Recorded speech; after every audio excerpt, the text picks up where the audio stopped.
안녕하세요, 차연입니다. 메리 크리스마스! 이번 주는 우리 모두가 기다리던 크리스마스가 있잖아요. 그래서 제가 가족과 연인과 혹은 혼자 봐도 재밌는 연말에 보면 더 재밌는 영화 추천을 가지고 왔습니다. 제가 오늘 추천하는 영화 중에 아직도 안 보신 게 있다면 이번 연말에 꼭 보셨으면 좋겠습니다. 특히 이번 연말은 아직도 우리가 코로나 시국이잖아요. 그래서 나갈 수도 없고 더 강해진 코로나 개편안 때문에 지금 많이 답답하실 거예요. 그래서 우리가 뭐 넷플릭스나 이런 걸로 되게 영화나 드라마를 많이 보고 있는데, 오늘 제 추천 영화 목록을 참고하셔서 아직도 내가 연말에 이 영화를 안 봤네? 하시는 게 있다면 가족, 연인 혹은 혼자여도 정말 괜찮거든요. 어쨌든 우리 따뜻하고 즐거운 연말을 마무리했으면 좋겠습니다. 그럼 영화 추천해드릴게요. 첫 번째 영화는 러브 액츄얼리입니다. 영화 러브 액츄얼리는 크리스마스 하면 제일 먼저 떠오르는 영화 중에 하나이기도 한데요. 러브 액츄얼리는 2003년 개봉작이지만 아직도 우리들에게 정말 기억에 남는 영화죠. 특히 스케치북 고백 장면과 OST로 더욱 유명해져서 이 영화는 정말 모르는 분이 없을 것 같은데요. 영화 러브 액츄얼리엔 다양한 캐릭터를 가진 등장인물들이 있는데요. 각각 자신들만의 사연을 가지고 있어서 복잡할 것 같은 스토리들을 잘 풀어내서 인물들의 갈등과 관계를 짧은 시간에 보여주고 있습니다. 영화 러브 액츄얼리의 드라마틱한 연출은 보는 이로 하여금 감동적인 순간과 각각의 인물들이 처한 상황에 몰입하게 만들어주는데요. 한 가지 재밌는 건 이거 모르시는 분들도 많더라고요, 의외로. 영화 러브 액츄얼리가 사실은 한 커플이 빠진 19금 버전도 나와 있습니다. 아마 좀 어둠의 경로나 19금 버전을 보신 분들도 있긴 있을 거예요. 하지만 못 보신 구독자분들 분명 솔깃하시죠? 두 번째, 로맨틱 홀리데이라는 영화입니다. 2006년에 개봉한 로맨틱 코미디 영화로 러닝타임이 조금 긴 편이거든요. 135분으로 조금 긴 편인데, 특히 이 영화는 겨울 연말 추천 영화 리스트에 빠지지 않는 영화 중에 하나예요. 그래서 이 영화 로맨틱 홀리데이가 왜 이렇게 겨울만 되면 유명한가 제가 찾아봤거든요.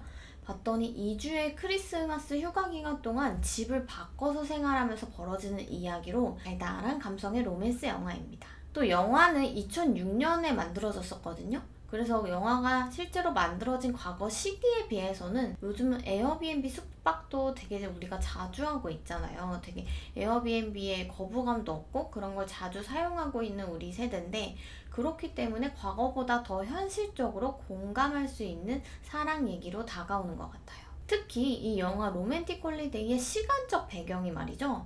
크리스마스에서 새해로 이어지는 휴가 기간이라 지금 우리가 이 영화를 보기에 정말 안성맞춤이잖아요. 딱 요즘 시기에 보면 몇 배는 더 재밌을 것 같고요. 많은 분들이 이 계절에 특히 추천하는 데는 다 이유가 있는 법인 것 같아요. 세 번째, 캐롤. 네, 영화 캐롤은 다수의 매체에서 말하길 사랑에 대한 답을 보여주는 영화, 최고의 사랑 이야기, 이런 식으로 평가되어지는 영화 중에 하나이기도 한데요. 영화 속 시대 배경은 1950년대 영화로 크리스마스 시즌을 배경으로 하고는 있는데, 그렇다고 즐겁고 낙천적인 분위기와는 조금 거리가 있는 편입니다.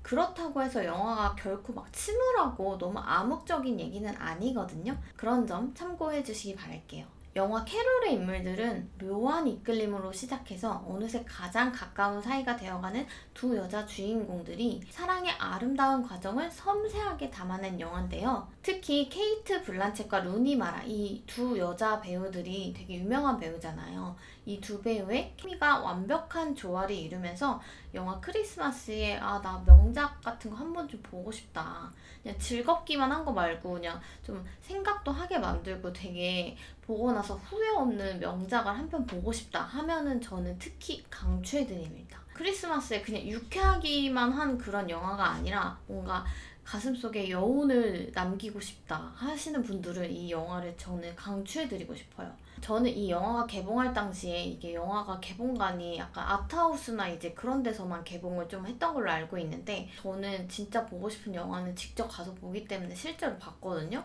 특히 제가 이제 스포일러라 말하기는 좀 애매한데, 스포일러인가? 그 마지막 엔딩에 그 배우의 눈빛이 아직도 잊혀지지가 않는 것 같아요. 약간 눈으로 뭔가를 말하고 있다는 느낌? 뭔가 아무튼 감동과 여운을 줬는데 이거를 어떻게 말로 표현해야 될지 모르겠고, 어디선가 캐롤이라는 영화에 대해서 얘기를 하면 맞아, 그 영화 되게 좋아. 이렇게라고 딱 말할 수 있는 크리스마스에 볼만한 영화인 것 같습니다.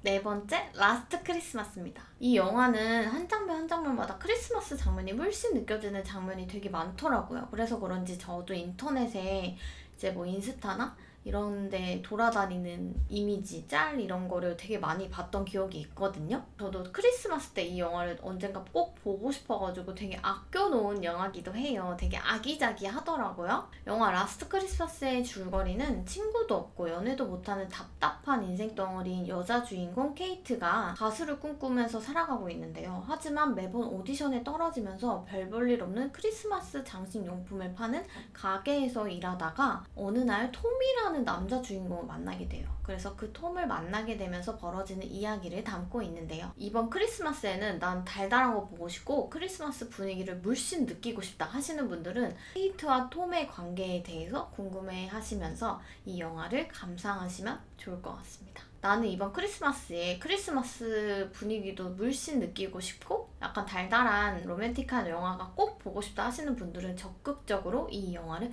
추천해드립니다. 다섯 번째, 해리포터와 마법사의 돌. 뭐 해리포터는 해리포터 네 글자로 다 설명되지 않나요? 영화 해리포터와 마법사의 돌은 주인공 해리가 호그와트 마법학교에 입학하는 주인공 해리포터 이야기로 이어지는데요. 아직도 해리포터 시리즈를 안 보셨다면 이번 크리스마스엔 당장 호그와트로 떠나시는 걸 추천합니다. 이제 해리포터가 개봉한 지 정말 오래됐잖아요. 첫 번째 영화를 봤을 때, 이 마법사의 돌을 봤을 때 정말 그 막 두근거림과 우와 하는 그걸 잊을 수가 없거든요. 다들 기억나실 거예요. 이제 입학해가지고 막 모자가 막 이렇게 말을 하고 막 움직이고 막 촛불이 막 있고 막 음식이 막 이런데 와 진짜 이거 어디서 본 적도 없는 들은 적도 없는 마법 이게 마법이야? 마법 영화야? 막 이런 느낌 들잖아요. 해리포터 시리즈는 총 8편의 장편 시리즈로 주인공들의 성장 과정을 지켜보는 재미 또한 쏠쏠한데요. 그 진짜 쪼꼬미들이 지금 되게 커가지고 해리포터에 나온 배우들이 이제 다른 연기도 하고 뭐 특히 엠마 왓슨이 디즈니 작품도 찍고 막 이런 거 많이 보셨을 거예요. 그래서 와 진짜 쟤네 많이 컸다, 쟤네가 많이 큰 만큼 나도 늙었지 이런 생각을 좀 하게 만들기도 하는데요. 그러면서 이제 1편을 다시 보시는 분들은 이제 추억을 곱씹을 수도 있을 것 같고 특히 1편 마법사의 돌은 원작을 가장 잘 살렸다고 평가되는 작품 중 하나이기도 합니다. 사실 더 추천하는 말씀을 드리고 싶지만 뭐 해리포터를 알고 해리포터를 좋아하는 분들이라면 뭐더 이상의 설명이 필요가 없을 것 같습니다. 그냥 보세요. 그냥 정주행하세요. 재밌으니까. 그리고 내가 해리포터 사실 찐팬이다. 근데 아직 이 소식 모른다 하시는 분들은 1월 1일에 해리포터 영화 20주년 기념으로 주요 배우들과 스태프들의 비하인드 영상을 만나볼 수 있다고 하더라고요. 비하인드 영상 보고 싶은 분은 뭐 TV나 온라인으로 찾아보시면 될 것 같고요. 보시면서 그 해리포터 영화와 함께 즐거운 추억을 다시 이제 회상하는 시간을 가져보면 좋을 것 같습니다.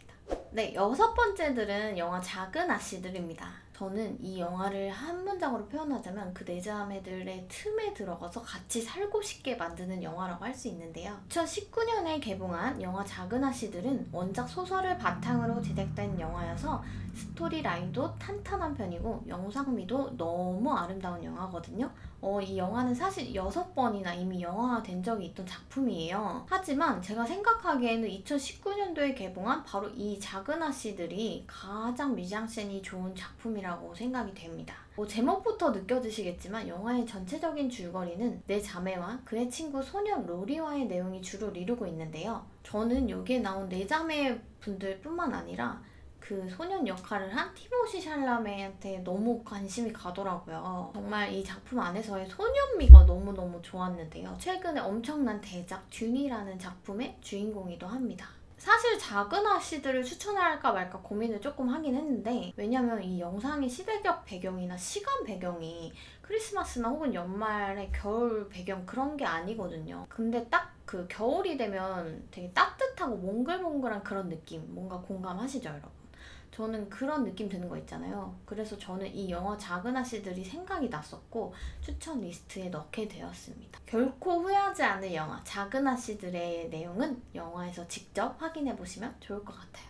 두구두구두구두구두구두구. 일곱 번째 마지막 영화는 바로 나홀로 집에입니다. 우리 크리스마스 케빈을 안 보고 갈 수 없잖아요. 케빈을 안 보고 넘어가면 나홀로 집에를 안 본 크리스마스를 크리스마스라고 할 수 있을까요? 나홀로 집의 대략적인 줄거리는요. 크리스마스가 되었는데 그 기간에 가족들이 여행을 간 거예요. 근데 당연히 케빈도 가야 되는데 케빈만 쏙 빼놓고 가게 된 거기 스토리부터 시작이 됩니다. 근데 그 어린 케빈만 있는 빈집에 도둑이 들게 되거든요. 그래서 도둑이 들면서 도둑과 맞서 싸우기도 하고 도둑을 놀려주기도 하면서 벌어지는 재밌는 이야기가 담겨 있는데요. 나홀로 집에는 무려 1991년에 개봉한 작품이에요. 이런 어린아이 케빈은 당황하기도 하지만 똑똑하고 용감하기 때문에 여러 가지 방법을 통해 도둑을 막아내고 심지어 도둑을 골탕을 먹이기까지 하는데요. 그 너무 유명한 장면들 많잖아요. 그 TV에서 총을 타다다닥 쏘면서 막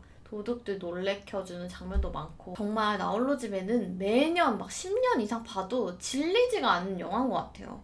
어떻게 그런 영화가 있을 수 있나 싶을 정도로 너무너무 재밌는 것 같고 근데 제가 생각을 해보니까 영화가 너무 오래됐기 때문에 특히 우리 20대 MZ세대분들은 이 영화를 잘 모를 수도 있을 것 같더라고요. 오히려 우리 남들은 다 20대 중후반이면 다 봤겠지만 아예 못 본 사람도 있겠구나 싶더라고요. 그래서 저는 혹시라도 이 영화를 안 본 분들이 계시면 이번 크리스마스와 연말에 꼭 보셨으면 좋겠습니다. 과연 케빈은 어떤 방법으로 도둑들로부터 집을 지켜낼지 그 영상은 영화 속에서 확인해보세요. 네, 이렇게 크리스마스 연말에 보기 좋은 영화 리스트를 소개를 해봤는데요. 코로나다, 한파다, 이렇게 날씨도 추워지고 외출도 어려운 만큼 이번 연말만큼은 집에서 따뜻한 영화와 함께 보내시는 건 어떠실까요? 오늘도 좋아요, 구독, 알람 설정 부탁드립니다. 여러분, 메리 크리스마스!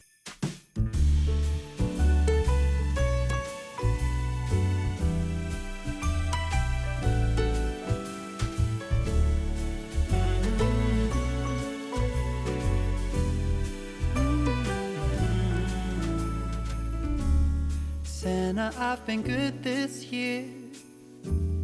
Make your list and check it twice.